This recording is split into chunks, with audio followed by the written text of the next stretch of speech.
Yo les brookistes, on se retrouve tout simplement pour une toute nouvelle vidéo. Cette fois, on va faire un bilan du premier trimestre 2023 en ce qui concerne les mangas. Les découvertes avec les tomes 1.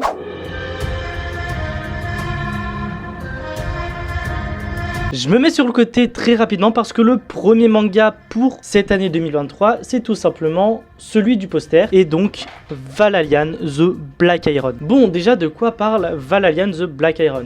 On se retrouve au XIIIe siècle lorsque Tetsujiro Soma réussit à faire en sorte que le Japon s'échappe de justesse à l'invasion mongole. Il est tellement fort qu'il est totalement redouté de ses ennemis, mais aussi de ses alliés. Bien sûr, normalement, suite à un exploit comme celui-là, on est généralement récompensé, mais malheureusement, lui n'a aucune récompense, que ce soit au niveau de sa réputation et de son honneur, mais aussi financier. Et le problème, c'est qu'il a un enfant, un fils, qu'il doit nourrir et qui a déjà la santé hyper fragile. Suite à la fin de la guerre, il va rejoindre justement ce fils-là. Sans s'en rendre compte, il va fermer les yeux pour la dernière fois car il aura donné son repas à son fils. Lorsqu'il réouvre les yeux, on comprend très rapidement qu'il se retrouve dans une forêt inconnue au Valhalla. Il a été amené par Rist, sa Valkyrie attitrée, qui va tout simplement lui demander de combattre d'autres humains qui viennent d'époques et de continents différents, ainsi que certains êtres maléfiques. Bon, mon avis là-dessus. Alors, ce manga est tout simplement un concentré de tout ce que j'aime. On a de la mythologie, en l'occurrence nordique et scandinave avec les Valkyries, mais de l'historique avec déjà Tetsujiro Soma, le personnage principal, mais aussi tous les personnages qui sont autour de lui. La Légion romaine, le chinois qui est un grand général de Chine, mais j'ai oublié son nom, l'invasion mongole qui est un événement historique. Enfin, tout ça fait que ce sont des choses qui m'intéressent de base et que je trouve hyper intéressantes. On a aussi des dessins qui sont juste magnifiques et qui font tellement plaisir à voir. Et surtout, on est sur un manga court, on est sur un manga en 6 tomes.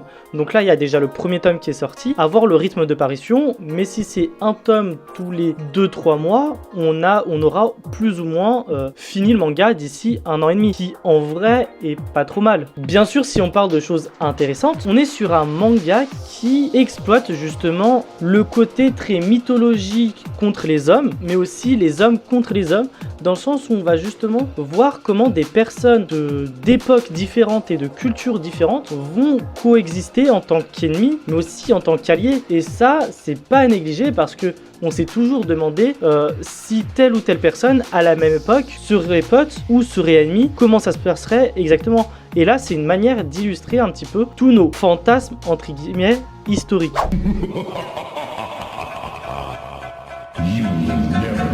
Pour la suite, on va tout simplement continuer avec un manga qui m'a réellement marqué. J'ai lu sur le moment où je tourne la vidéo les 2 premiers tomes et c'est tout simplement Sounds of Life par les maisons d'édition Akata. Pour Sounds of Life, on va tout simplement suivre Takezo qui se retrouve seul à la rentrée dans son club car tous ses aînés sont partis à l'université et qu'il ne reste plus que lui. Passionné par le koto, il va tout simplement essayer de recruter de nouvelles personnes parce que qui dit pas de membres dit fermeture du club. Sauf que le koto n'est pas un instrument qui intéresse du monde dû à son côté traditionnel et un petit peu vieux jeu que beaucoup trouvent. Et pour pas arranger tout ça, il doit faire face tout simplement à des squatteurs. Ces squatteurs qui vont tout simplement foutre le bordel dans sa salle de club, qui va faire fuir en fait les gens déjà qui ne sont pas intéressés, mais en plus de ça, ça les fait totalement fuir. Sauf que par miracle, un jour, un nouvel élève du nom de Shika va vouloir s'inscrire. Le problème, c'est que il a déjà une très mauvaise réputation qui ne va pas l'aider du tout, et c'est ainsi que va commencer les folles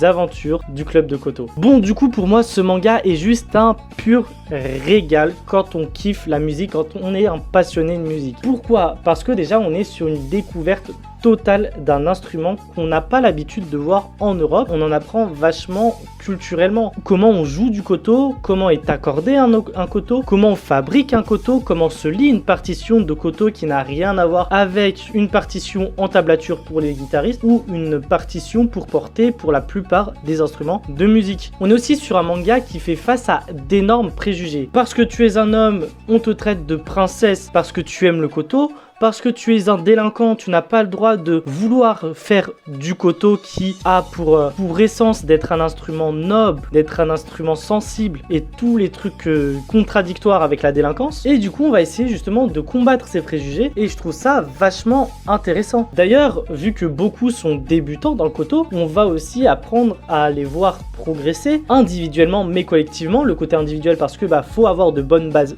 solides pour pouvoir ensuite jouer collectivement. Et l'essence de la musique, c'est quand même ça, pouvoir jouer avec d'autres personnes pour plus de plaisir tout simplement. En tout cas, si vous voulez un manga bouleversant, et je vous le conseille parce que c'est totalement l'effet que Sounds of Life m'a fait.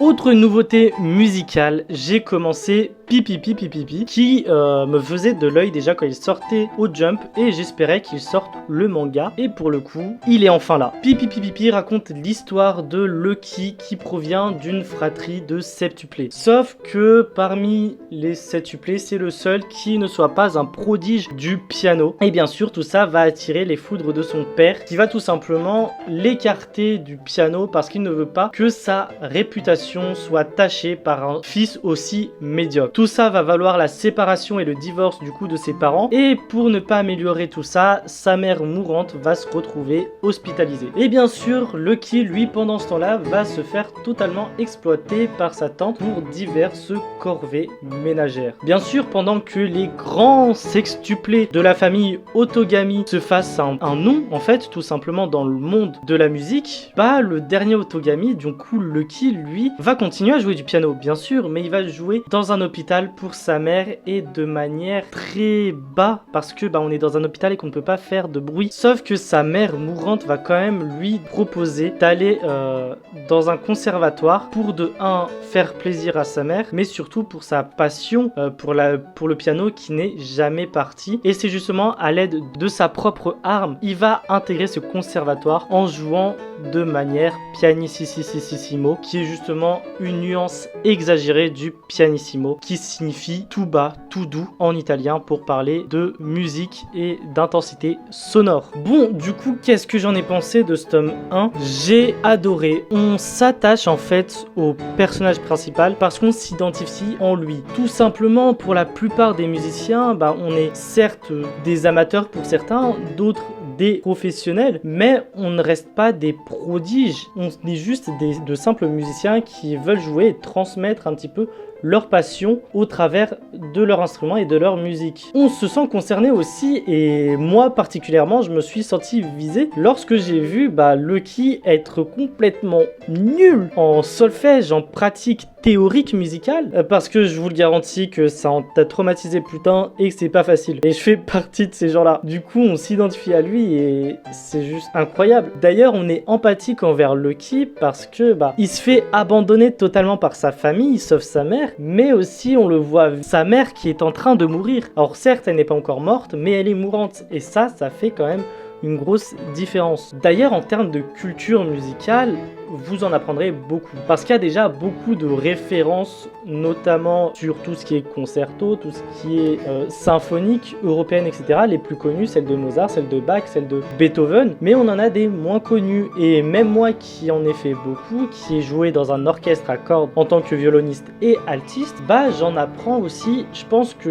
musicalement, beaucoup de gens peuvent en apprendre, sachant qu'on va pas se mentir, la culture musicale aujourd'hui se limite pour beaucoup, et pas tout le monde, attention, à du rap français, à ce qu'on entend à la radio. Et là, du coup, on en apprend sur tellement de monde et l'auteur nous laisse pas sans indication. Il va nous expliquer certains termes musicaux, certaines pièces musicales, le pourquoi du comment, etc. Et ça, je trouve super sympa de sa part parce qu'il aurait pu complètement laisser les gens à l'abandon et se démerder tout seul. Bref, en conclusion, je sais que le manga a dû s'arrêter prématurément et j'espère que ça ne va pas gâcher la fin parce que j'aurais clairement le seum au vu de ce que j'en pense du manga parce que j'ai juste kiffé.